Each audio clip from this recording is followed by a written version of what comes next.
What pushes a person to throw away their entire career in a single violent second? For flight attendant Tiffany Carlson, it was a condescending remark at 40,000 feet. For her boss, self-made tech billionaire Serafina Knight, it was a shocking act of insubordination that could not stand. The stage was a $75 million Gulfstream jet, a private kingdom in the sky. The conflict began with a spilled drink and ended with a slap heard around the world. But the immediate firing of the entire flight crew was only the beginning. What followed was a brutal public war of narratives, where karma waited in the wings, ready to deliver a lesson that no amount of money could prevent. Before we begin, where are you watching from today? Let us know in the comments. If you love inspiring stories of resilience and justice, make sure to hit that like button, share this video, and subscribe for more incredible tales. Your support helps us share these impactful stories with even more people. Now let's get into it. The Gulfstream G700, christened the Olympian, was more than an aircraft. It was Serafina Knight's sanctuary and throne room. From the outside, its pearl-white fuselage, accented with a single sharp line of obsidian black, was the epitome of understated power. Inside, it was a testament to a fortune forged in the crucible of Silicon Valley. The cabin wasn't designed by an aeronautics firm, but by the same Italian luxury artisans who outfitted mega-yachts in Monaco. Cream-colored poltrona frau leather seats, polished Macassar ebony woodwork, and fittings of brushed platinum created an ambiance of serene, almost intimidating opulence. Serafina Knight, the jet's owner and sole passenger on this flight from Teterboro to San Francisco, was a figure as meticulously crafted as her surroundings. At 42, she was the founder and CEO of Ethereum Dynamics, a company that had revolutionized data encryption and predictive AI. She was a titan, a rare black woman who had not just entered the billionaires' club, but had kicked the door off its hinges. Her public persona was one of unshakable confidence and intellect. Her suits were custom-made by Alexander McQueen.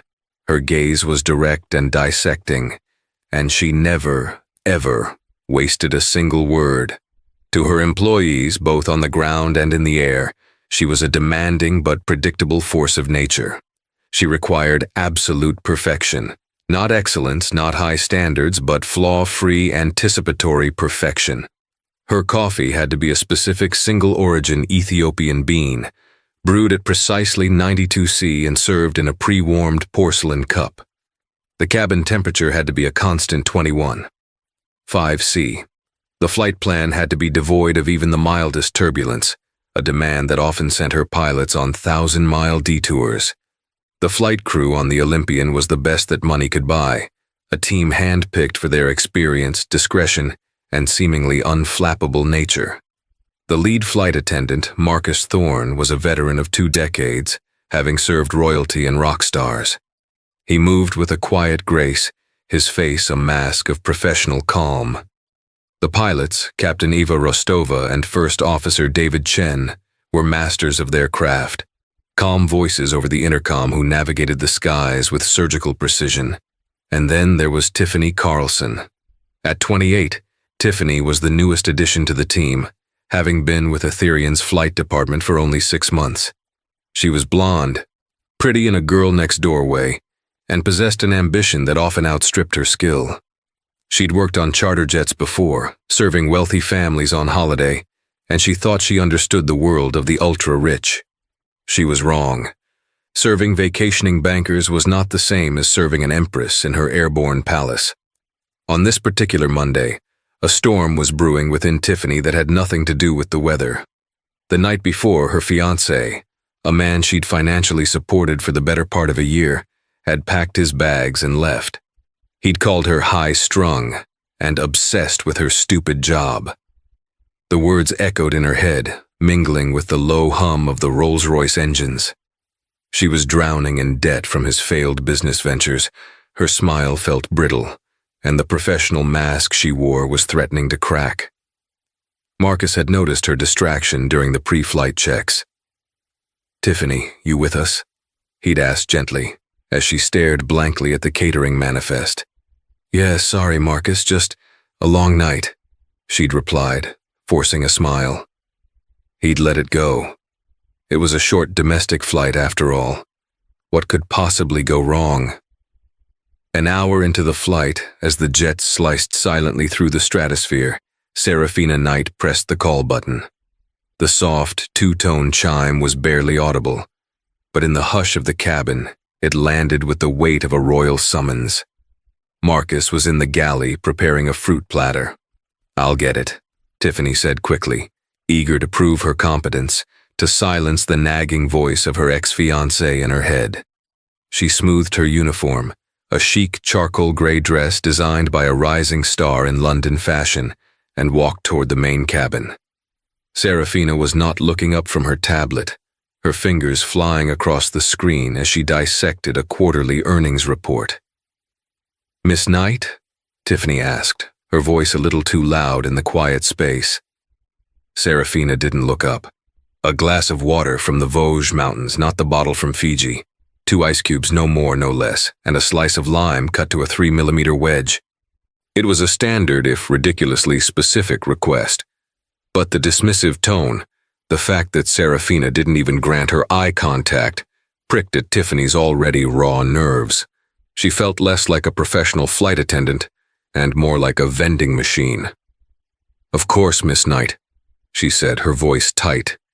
She turned and walked back to the galley, her heart thumping with a strange mix of anger and anxiety. The world felt like it was closing in on her, and this cold, demanding billionaire was just another part of it. She grabbed the tall, elegant bottle of Vosges water, her hands trembling slightly. In the gleaming, compact galley, Tiffany's hands shook as she reached for a crystal highball glass. Marcus watched her out of the corner of his eye, his brow furrowed with concern. He saw her fumbling with the ice tongs, her movements jerky and imprecise. "Everything all right, Tiffany?" he asked, his voice low. "I'm fine," she snapped a little too sharply. She immediately regretted it. "Sorry, Marcus, I'm just tired."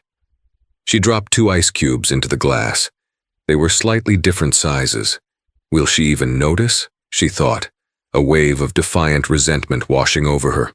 She picked up the small, sharp knife to slice the lime. Her mind was a whirlwind of unpaid bills, a lonely apartment, and the stinging words of her ex. The lime wedge she cut was closer to 5mm than 3. "Close enough," she muttered to herself, her professionalism rapidly eroding. She placed the glass and a small napkin on a silver tray and walked back into the cabin. Her steps were less steady this time. As she approached Serafina's seat, the CEO finally looked up from her tablet. Her eyes, the color of dark, expensive coffee, were not angry or impatient. They were something worse, completely indifferent. It was the look one gives to a piece of furniture that is not quite in its right place. "Here is your water, Miss Knight," Tiffany said, extending the tray. Serafina's gaze dropped from Tiffany's face to the glass. It took less than a second for her forensic eyes to spot the imperfections. She saw the mismatched ice cubes. She saw the clumsy, thick slice of lime. To an outsider, it was a glass of water. To Serafina Knight, it was a failure. It was a crack in the perfect, ordered world she paid millions to maintain. It was a symbol of incompetence. "Take it back," she said, her voice quiet but as sharp as broken glass. Tiffany froze. I'm sorry?" "You heard me. The ice is wrong. The lime is wrong. Did you listen to my instructions, or were they too complex for you?" The condescension was a physical blow. It was the same tone her ex had used. It was the tone of everyone who had ever underestimated her. Tiffany's vision tunneled. The luxurious cabin, the hum of the engines, the world outside her personal sphere of humiliation. It all faded away. "I can assure you, the instructions weren't too complex," Tiffany retorted, her voice trembling with barely suppressed rage. Serafina raised a perfectly sculpted eyebrow. This was new. Insubordination was not something that happened in her kingdom. "Then your execution was simply subpar. Take it back and do it again, correctly this time." She waved a dismissive hand and looked back at her tablet, the conversation in her mind already over. But for Tiffany, it wasn't over. That small, flicking gesture of dismissal was the final spark on a mountain of dry tinder. In that moment, Serafina Knight ceased to be a billionaire CEO. She became the embodiment of every injustice, every slight, every moment of condescension Tiffany had ever endured. "You know what?" Tiffany's voice was dangerously low. "You can get your own water." A profound silence descended upon the cabin. Even the engines seemed to hold their breath. Marcus, hearing the exchange from the galley, began moving quickly toward the cabin, his heart pounding. Serafina slowly lowered her tablet. She turned her head and fixed Tiffany with a look of pure, frozen fury. The indifference was gone, replaced by a cold fire that could melt steel. "What did you just say to me?" she asked, enunciating each word with chilling precision. Tiffany's training, her professionalism, her rational mind, all were gone, consumed by a tidal wave of emotion. She was no longer a flight attendant. She was just raw, exposed nerve. "I said," Tiffany repeated, her voice rising, "get your own damn water." As she spoke, she gestured angrily with the tray. The movement was too sharp. The heavy crystal glass, slick with condensation, slid off the silver tray. It seemed to hang in the air for an eternal second before it tumbled downward, splashing ice-cold Vosges water and a clumsy lime wedge all over the front of Serafina Knight's $8,000 McQueen jacket, and the sensitive documents spread on the table beside her. A gasp escaped Tiffany's lips, the fury momentarily replaced by horror at what she had done.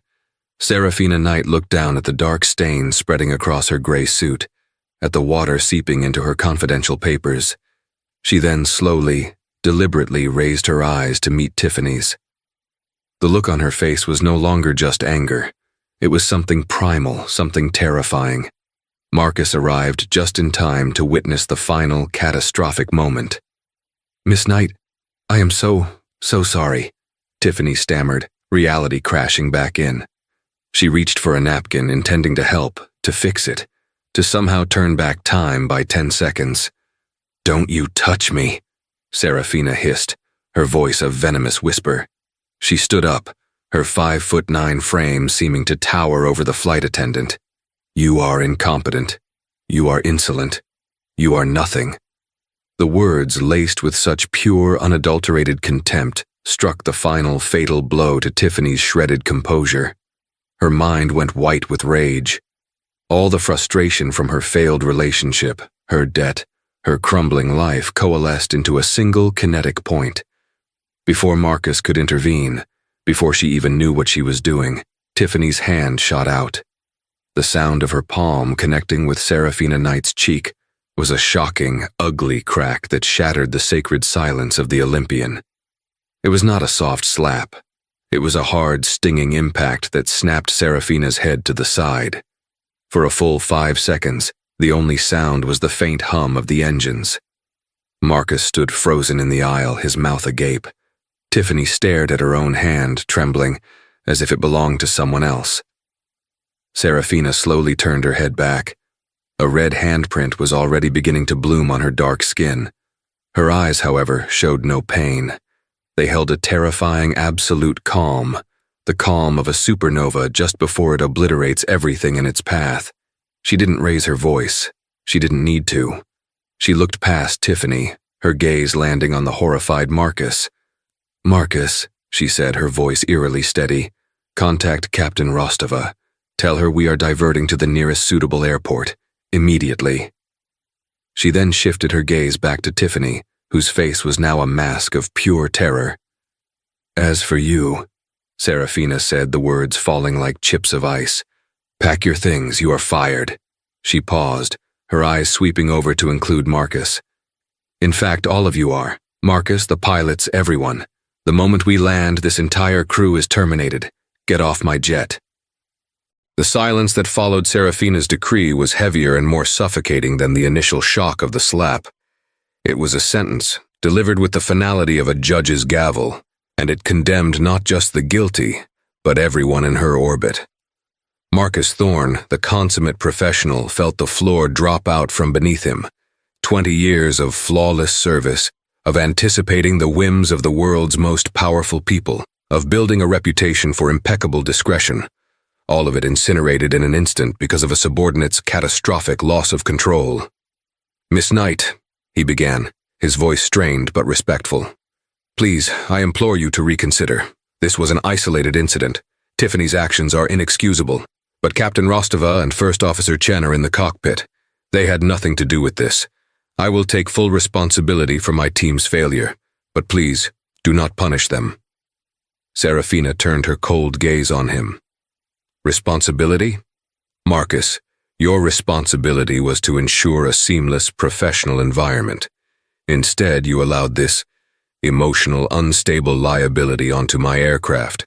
Your failure is one of oversight, and it is just as damaging. The entire system has failed. The entire system will be replaced." She saw no distinction. The pilots in their sealed cockpit were part of the crew. The crew was a unit. The unit had failed her. It was the same ruthless logic she applied to her business. If a division at Etherion Dynamics underperformed, she didn't just fire the underperforming team. She restructured the entire division, from the director down to the interns. Weakness, like a virus, had to be eradicated completely. Tiffany, still pale and trembling, finally found her voice. "No, you can't do that. It was me. It was all me. Fire me. Ruin me. Don't do this to them." For the first time, a flicker of emotion other than rage crossed Serafina's face. Disdain. "Oh, now you develop a conscience. A bit late for that, wouldn't you say? Your concern is irrelevant to me." She turned her back on them both, dismissing them as she would an unpleasant thought. She walked to her seat, picked up her satellite phone, and dialed a number from memory. "Eleanor," she said, her voice returning to its normal, business-like cadence. "It's Serafina. I've had an incident on board. I'm terminating my entire flight crew. We're diverting, I believe, to Salt Lake City. I need you to arrange a new crew to meet the jet there. The best. I want them vetted and ready to take over the moment we land. And I want the current crew's access to all Etherian facilities revoked, their credentials wiped, and their final paychecks processed by the time we touch down. No severance, they are terminated for cause. Gross misconduct." She listened for a moment, then said, "No, I don't need security. Just a clean break. Handle it." She ended the call without a goodbye. Up in the cockpit, the chime from the cabin phone sounded. Captain Eva Rostova answered it. She was a stern, no-nonsense woman in her 50s, a former Air Force pilot from Poland who had flown in some of the most dangerous conditions imaginable. Nothing rattled her. Marcus's voice came over the line, shaky and thin. "Ava, Miss Knight has ordered us to divert to the nearest suitable airport." "Divert? Why?" Eva asked, her eyes scanning her instruments. "Is there a medical emergency?" There was a pause. "You could say that," Marcus said grimly. "Just find a place to land. Salt Lake City International is probably our best bet." "Understood," Eva said, though her suspicion was piqued. She and her first officer, David Chen, immediately began the process of changing their flight plan, their hands moving with practiced efficiency as they communicated with air traffic control. David, a quiet, observant man in his late 30s, glanced over at her. "What do you think that was about?" "Trouble," Eva said, her lips a thin line. "The kind that happens in the back of the plane." Down below, the atmosphere was funereal. Marcus had guided a now sobbing Tiffany back to the galley, seating her on one of the crew jump seats. He didn't know what to say.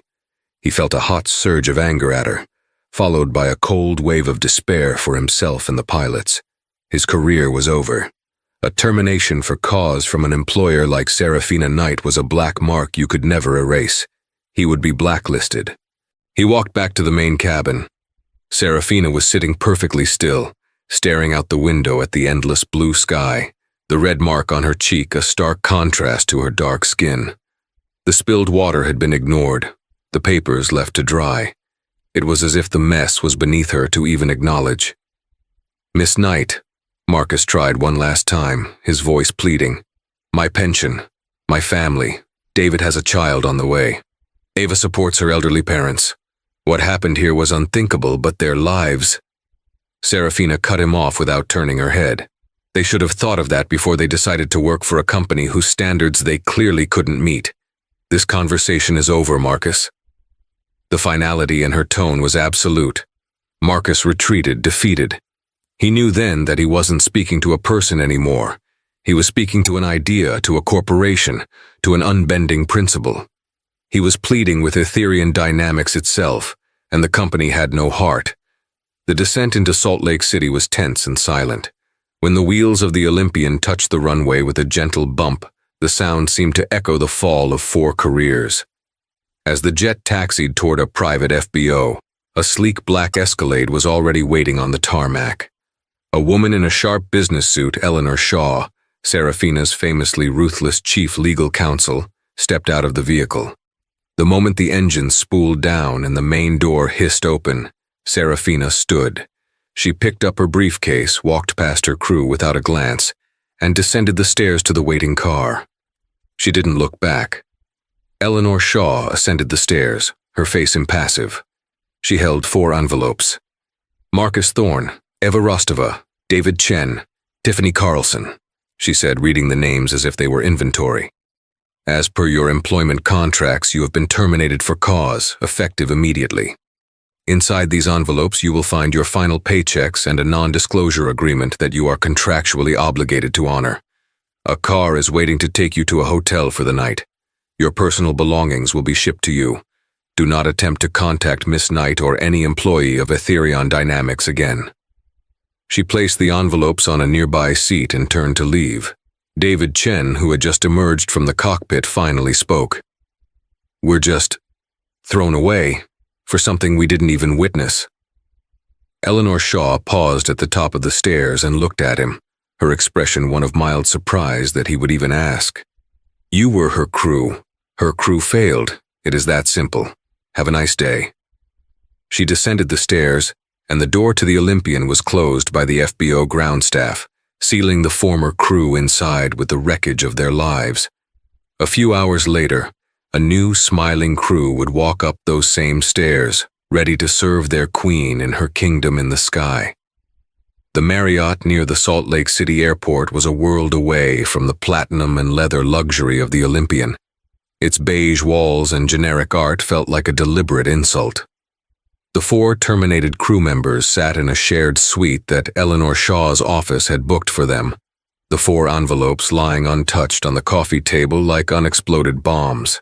Eva Rostova, ever the commander, was pacing. Blacklisted, after 30 years of flying. 30 years. For what? For flying the plane perfectly? This is insane. David Chen sat slumped on the sofa, staring into space. His wife, Sarah, was 7 months pregnant. They had just put a down payment on a house near Teterboro. The salary of a first officer for a private owner like Knight was astronomical.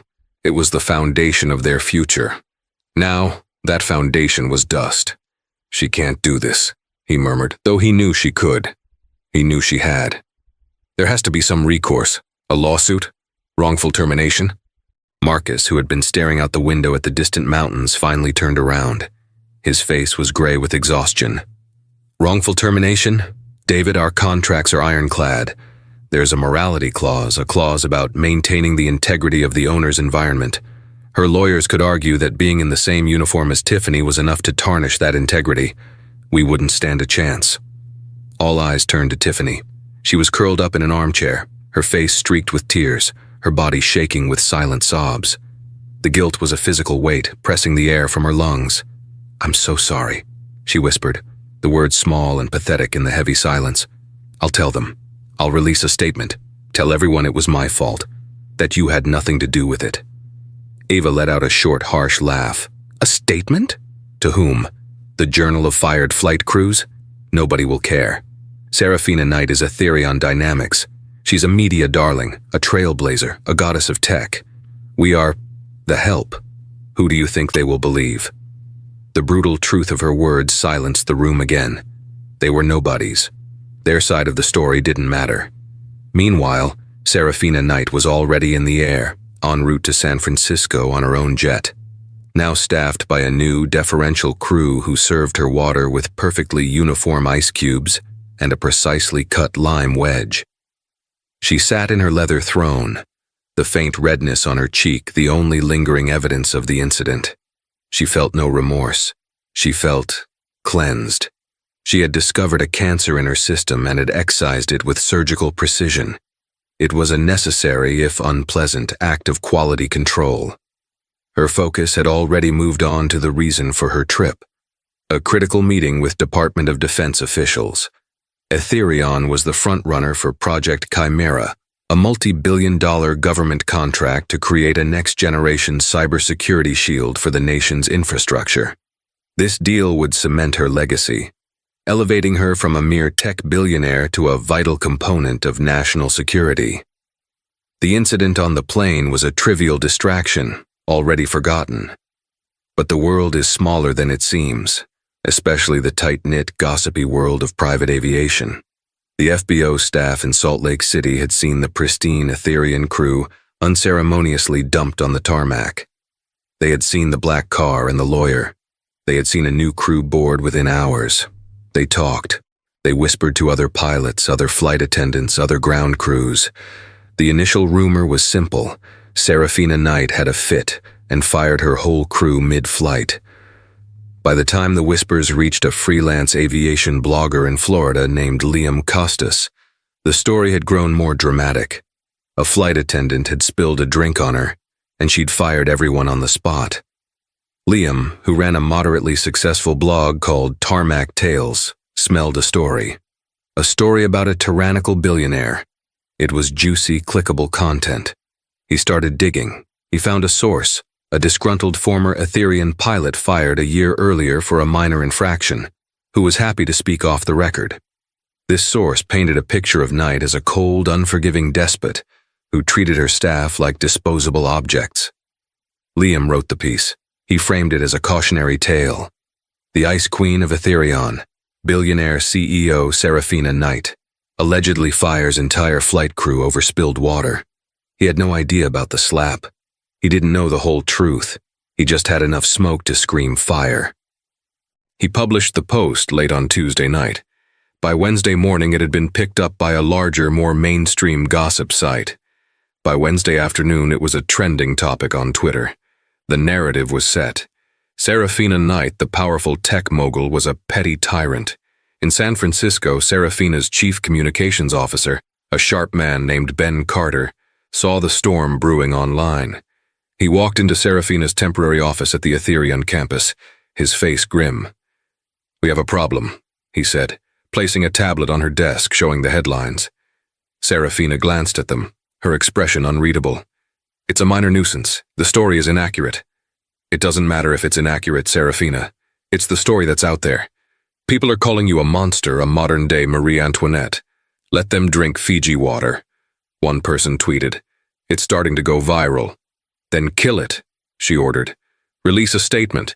The crew was terminated for cause following a violation of professional standards." Vague, professional, done.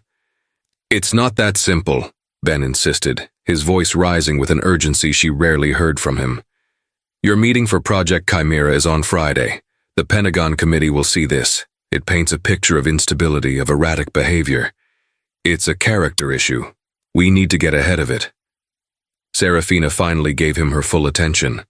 The mention of Project Chimera had hit its mark. "What do you propose?" "We need a counter-narrative. We need to frame the cause for termination. Eleanor is already drafting a statement for the crew to sign in exchange for a severance package, reaffirming their commitment to their NDA. But that just silences them. It doesn't give us a weapon." Suddenly, David Chen's words in the hotel room seemed less naive. A lawsuit. What if one of them decided to fight back? What if, instead of staying silent, they told their side of the story? And in that hotel room in Salt Lake City, watching the story explode online, Tiffany Carlson saw an opportunity. The narrative being spun was that they were fired over spilled water. It made Serafina look like a monster, and it made her look like a clumsy but sympathetic victim. The slap, The one detail that would destroy any public sympathy for her was still a secret. Her phone rang. It was a number she didn't recognize.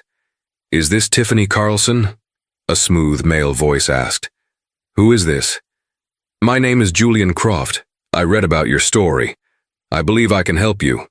I'm a lawyer who specializes in high-profile employment disputes. I think you've been egregiously wronged, and I'd like to represent you. Pro bono." Tiffany's heart skipped a beat. A pro bono lawyer. It was too good to be true. She had no idea that Julian Croft was not just any lawyer.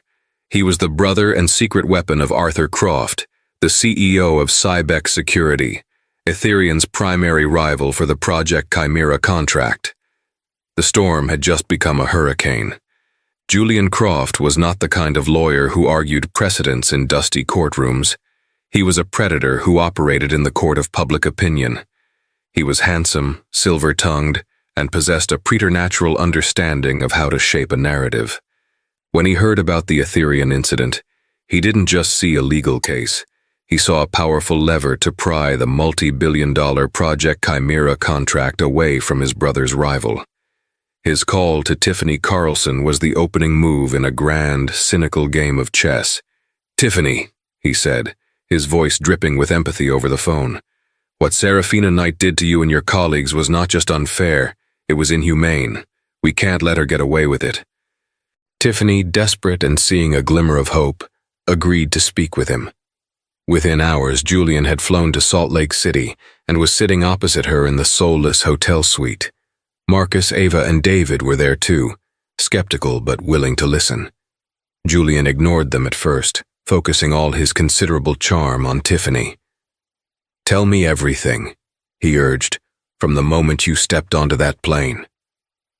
Hesitantly, Tiffany recounted the story. She detailed Serafina's cold demeanor, her impossibly specific demands, the condescending remarks. She described her own stress, the breakup, the feeling of being pushed to the edge.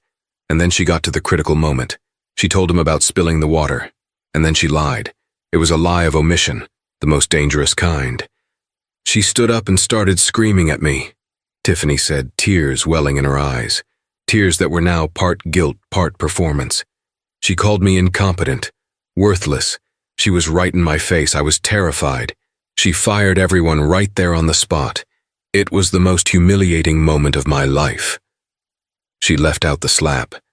She conveniently forgot the single violent act that had transformed her from a victim into an aggressor. Julian Croft listened intently, his expression a mask of deep concern. He knew she was likely omitting details. People always did. But her story was perfect. It was the David and Goliath narrative the media was already eating up. The slap would complicate things, ruin the clean lines of her victimhood. It was better left unsaid, buried. He turned to the others. "She can't do this to you. We will file a lawsuit for wrongful termination, creating a public record of her abuse. But more importantly, we are going to tell your story, your real story." Eva Rostova, ever the pragmatist, cut in. "Our NDAs are airtight. We talk, we get sued into oblivion." Julian smiled, a confident, predatory grin. NDAs can be challenged, especially when they are used to conceal illegal or abusive behavior. But we don't even need to break them. We won't talk about Ethereum's trade secrets. We will talk about the human cost of working for Serafina Knight.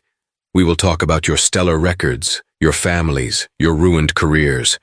We will let Tiffany be the face of this injustice. He had a plan. He arranged for Tiffany to give a single, exclusive interview to a major television news anchor known for her sympathetic, human interest stories. He coached Tiffany for hours, refining her story, polishing her performance. He taught her how to cry on cue, how to look vulnerable, how to express fear and regret without ever admitting to a single moment of aggression. Meanwhile, back in San Francisco, Serafina's team was in full crisis mode. The spilled water story was spiraling out of control. #Nightmare was trending. Op-eds were being written about the unchecked power of tech billionaires. Serafina, to her immense frustration, found her character being debated on morning news shows. "This is absurd," She fumed to Eleanor Shaw and Ben Carter. "We are discussing a multi-billion-dollar national security contract on Friday, and I'm being sidetracked by a public tantrum from a disgraced flight attendant." "A tantrum that is costing us, Serafina," Ben said, pointing to Ethereum's stock ticker. It was down 8%. "The board is getting nervous. The Pentagon is watching. Perception is reality." Then came the bombshell. News broke that Tiffany Carlson, represented by high-profile lawyer Julian Croft, was filing a lawsuit and would be giving a televised interview that evening. Serafina felt a cold dread, an alien emotion for her. It wasn't fear of the lawsuit. Her lawyers would crush that. It was the fear of losing control of the narrative. Her entire life had been about control. She controlled her company, her environment, her image. Now, this fired flight attendant was defining her to the world. That evening, millions tuned in to watch. Tiffany, dressed in a simple, soft blue sweater, looked like everyone's daughter or sister. She told her carefully curated story with heartbreaking sincerity. She wept as she spoke of her dream of being a flight attendant, now shattered. She expressed profound sorrow for her colleagues, who lost their jobs because of her one clumsy mistake. The anchor asked the critical question, "Sources at Ethereum claim you were fired for a gross misconduct and a violation of professional standards. What do they mean by that?" Tiffany looked directly into the camera, her eyes wide and innocent. "I spilled a glass of water," she said, her voice breaking. "If that's gross misconduct, then I am guilty. I never thought the punishment would be so cruel." The performance was a masterpiece. Public sympathy surged. A GoFundMe started by Julian's firm to support the Ethereum crew exploded with donations. Tiffany Carlson became a folk hero, a symbol of the downtrodden worker fighting against a callous corporate overlord. The one person who knew the whole truth, besides the 4 crew members and Serafina, was sitting in his new, smaller apartment near Teterboro, watching the interview with a growing sense of nausea. David Chen, the first officer, knew Tiffany was lying. He had been in the cockpit, but Marcus had told him everything in the hotel room, every sordid detail, including the slap. He had listened to Tiffany's tearful confession of what she had really done, and now he was watching her lie to the entire world. This wasn't justice. It was a perversion of it. But what could he do? He was bound by his NDA. His wife was due any day. He couldn't risk a lawsuit from Ethereum. He thought back to the flight. As per standard procedure in high-value private aviation, the cockpit voice recorder, CVR, was always running. And while it primarily recorded the sounds in the cockpit, the sensitive microphones often picked up loud noises from the front of the cabin, especially if the cockpit door was not fully latched. He remembered hearing the commotion. He remembered hearing raised voices. He remembered hearing a sharp, cracking sound. The CVR recording, property of Ethereum Dynamics, would have been wiped and recorded over on the next flight. But David was meticulous. After every flight leg, he would download the full flight data, engine performance, route information, CVR audio, to his personal encrypted hard drive for his own records. It was a habit he developed in his early days as a pilot to review his own performance. He had the entire flight from Teterboro to Salt Lake City on a small black drive sitting in his desk drawer. He had a recording of the truth. It was a weapon that could destroy Tiffany's narrative, but using it would mean violating his NDA and inviting the full, terrifying wrath of Serafina Knight and Ethereum Dynamics. He put the drive away, his conscience at war with his instinct for self-preservation. Tiffany's interview was a strategic masterstroke by Julian Croft. The public narrative solidified like concrete. Serafina Knight was a villain. Ethereum stock dove another 12 points overnight. The hashtag #boycottethereum gained traction, pushed by an army of bots and genuine grassroots anger. It was a digital siege, and the walls of Serafina's corporate castle were beginning to crumble. The first real crack appeared on Thursday morning, less than 24 hours before the Project Chimera presentation. Serafina received a call from General Mark O'Connell, the stern old guard chairman of the Pentagon's procurement committee. "Serafina," he said, his voice devoid of its usual warmth. "This situation of yours is becoming a significant distraction. Project Chimera requires a partner with unimpeachable stability and judgment. This public spectacle does not inspire confidence." "General, it's a fabrication, a public relations stunt by a disgruntled employee," Serafina argued, her voice tight with frustration. "I'm not interested in the truth of it, Serafina. I'm interested in the perception," O'Connell countered. "There are senators on the Oversight Committee asking questions. The optics are frankly terrible. Your primary competitor, Arthur Croft at Cybex, is the picture of quiet competence right now. His company is stable. His leadership is not a topic of debate on cable news." He didn't say it outright, but the implication was clear. Get your house in order or you're out. The call ended, and Serafina felt a tremor of genuine fear. The empire she had built, the legacy she was trying to secure, was being threatened by a lie she had in her arrogance allowed to fester. Her internal communications were a bloodbath. The board of directors, once pliant and reverential, was now in open revolt. An emergency video conference was called.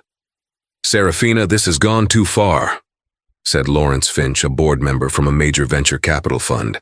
His face was flushed on the screen. "A 20% drop in our valuation? This is shareholder value being vaporized because of a personal dispute. You need to settle this, pay the flight attendant, make a public apology, do whatever it takes to make this go away." A public apology? The words were poison to her. Apologize for what? For being assaulted on her own property? For enforcing standards? The injustice of it was galling. "I will not apologize for upholding the standards of this company," she declared, her voice ringing with authority. "I was the one who was assaulted." A stunned silence fell over the virtual boardroom. "Assaulted?" Lawrence stammered. "What are you talking about? She spilled water on you." "No," Serafina said, her voice dropping to a dangerous low. "She slapped me across the face. That is the gross misconduct. That is why the crew was terminated." The board was shocked. "She slapped you? Why in God's name didn't we lead with that?" Ben Carter, her CCO, exclaimed, his face pale. "That changes everything. We could have painted her as a violent, unstable employee. We could have controlled the entire narrative." "Because it is no one's business," Serafina retorted, her pride overriding her strategy. "I do not air my laundry or my weaknesses in public. I handled it internally.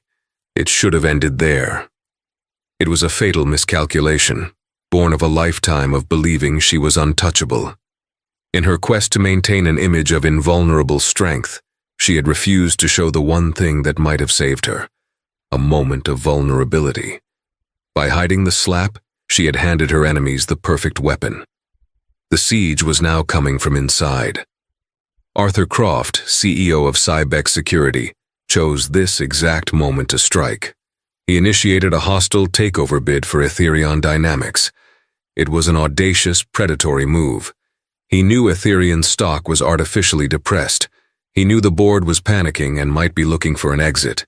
He could acquire his biggest rival, and its superior technology, for a fraction of its real worth.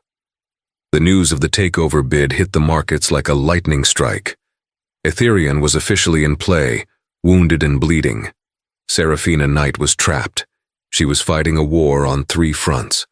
A public relations war against Tiffany Carlson, a political war for Project Chimera, and now a corporate war for the very survival of her company against Arthur and Julian Croft. Her lawyers, led by Eleanor Shaw, were working furiously. They filed a countersuit against Tiffany for defamation and assault. They sent cease and desist letters to media outlets, but it was like trying to put out a forest fire with a water pistol. The narrative was too strong. Tiffany, the angelic victim, had become a media darling. Desperate, Eleanor Shaw's team escalated their tactics. They began a ruthless campaign to discredit the entire former crew, digging for any dirt they could find. They discovered Marcus had a gambling problem years ago.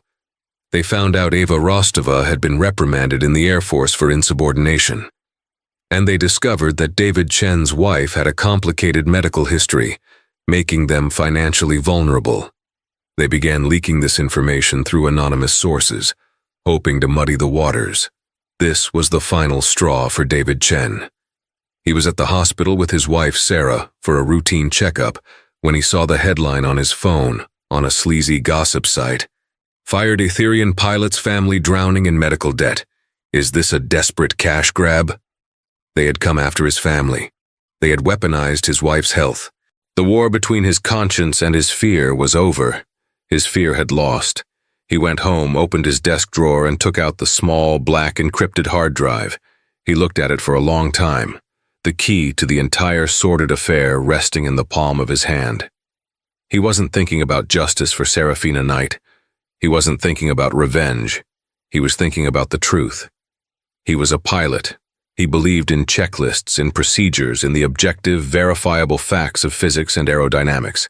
The truth had a value all its own. With a steady hand, he plugged the drive into his computer.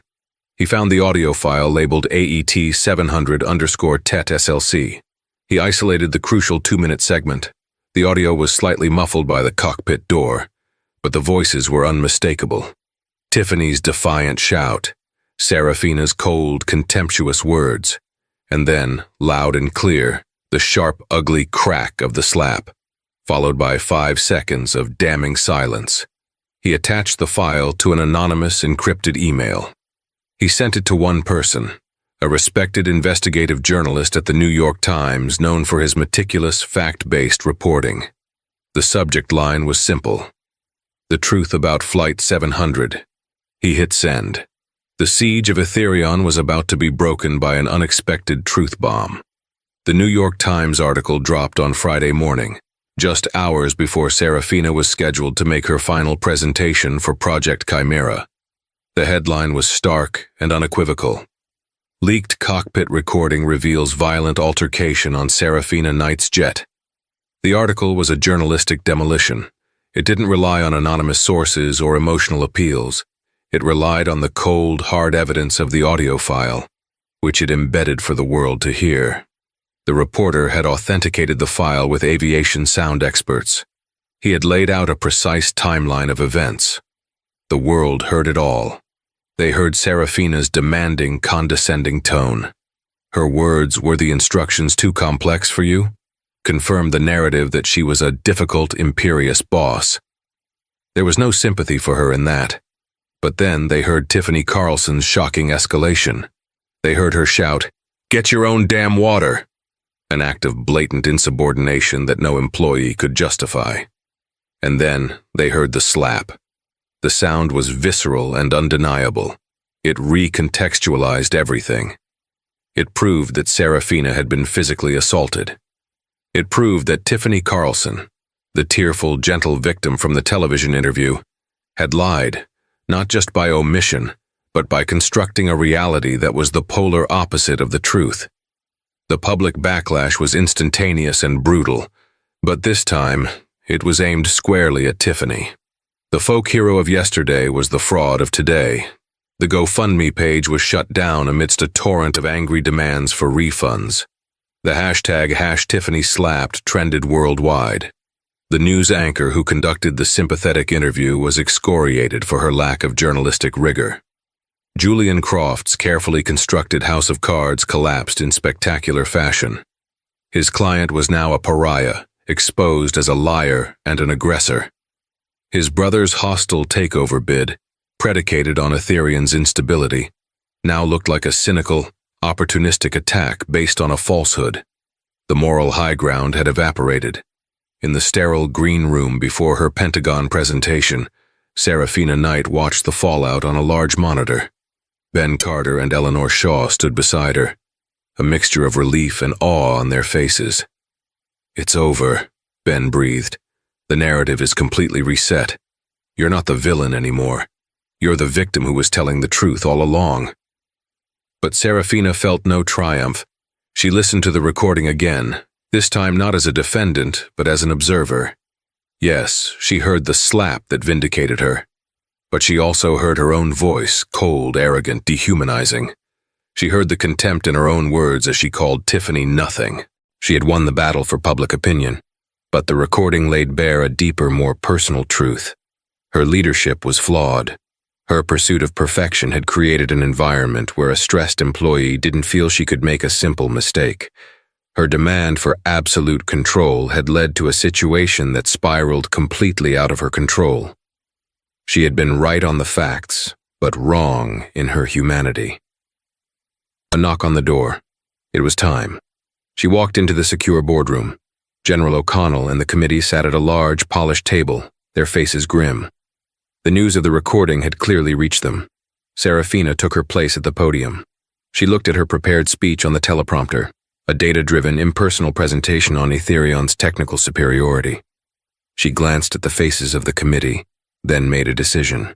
She waved her hand, and the teleprompter went blank. "Good morning, General, members of the committee," she began, her voice steady but devoid of its usual arrogance. "The last 72 hours have been illuminating, not just for the public, but for me." She didn't make excuses. She didn't gloat about her vindication. She owned her part in it. "The events that transpired on my aircraft were a failure of leadership.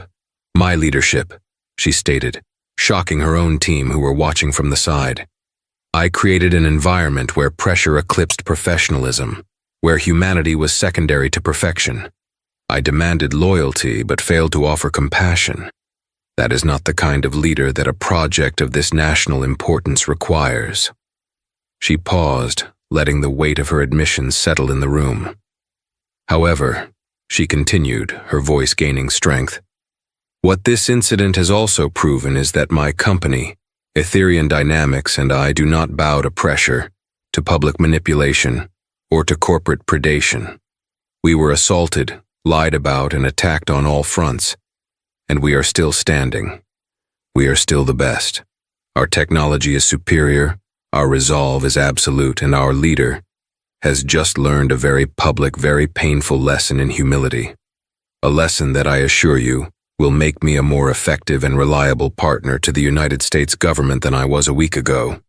She then, without notes, launched into a brilliant, passionate, and brutally honest assessment of Etherion's strengths, not just as a tech company, but as a resilient organization that had weathered a perfect storm.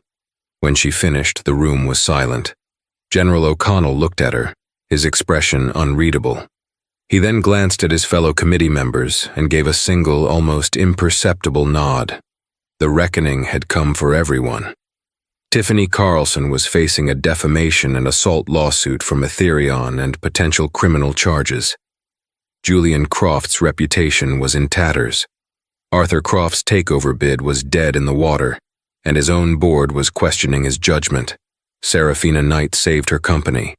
She would, in all likelihood, win the Project Chimera contract. But the victory felt hollow. The reflection staring back at her from the polished boardroom table was of a woman who had nearly lost everything, not because of a slap, but because of her own pride. A few weeks later, she did something no one expected. She requested a private meeting, not with Tiffany, but with Marcus Thorne. They met in a quiet, neutral coffee shop. She looked at the man whose career she had summarily destroyed. "Marcus," she said, her voice quiet, "there is no excuse for what I did. Your termination was unjust. It was a reaction born of arrogance. I am sorry."